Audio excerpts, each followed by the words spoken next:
All right. I spent the majority of the afternoon watching the Democrats' sham impeachment investigation, trying to figure out what would be the most significant thing to come out of today's testimony. Of corruption in Ukraine included exposure to a situation involving the energy company Burisma. The primary concern of the U.S. government since 2014 was Burisma's owner, Mykola Zlochevsky, whose frozen assets abroad we had attempted to recover on Ukraine's behalf. In early 2015, I raised questions with the Deputy Prosecutor General about why the investigation of Mr. Zlochevsky had been terminated, based on our belief that prosecutors had accepted bribes to close the case. Later, I became aware that Hunter Biden was on the board of Burisma. Soon after that, in a briefing call with the National Security Staff of the Office of the Vice President in February of 2015, I raised my concern that Hunter Biden's status as a board member could create the perception of a conflict of interest. This is exactly why they're doing this.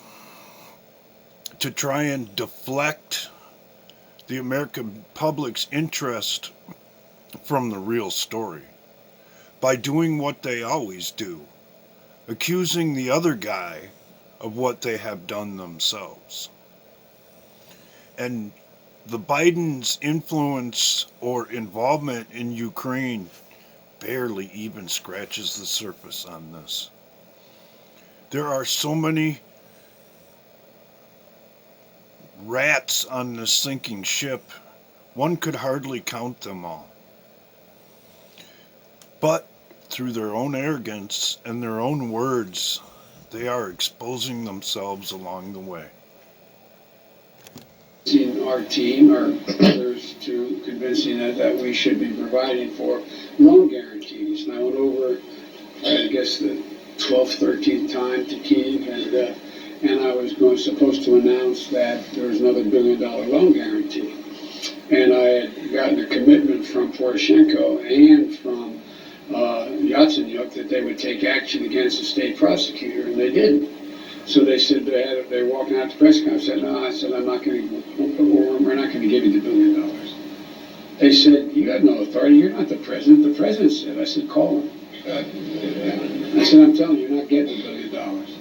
I said, you're not getting $1 billion. I'm going to be leaving here. I think it was, 6 hours. I looked, I said, I'm leaving in 6 hours.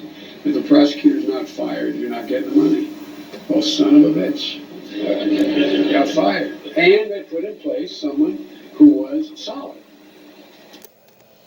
And they put in place someone who was solid, meaning someone who would go along to get along, someone who was more than likely paid off or compromised so that they'd roll with the program that they had going in the Ukraine.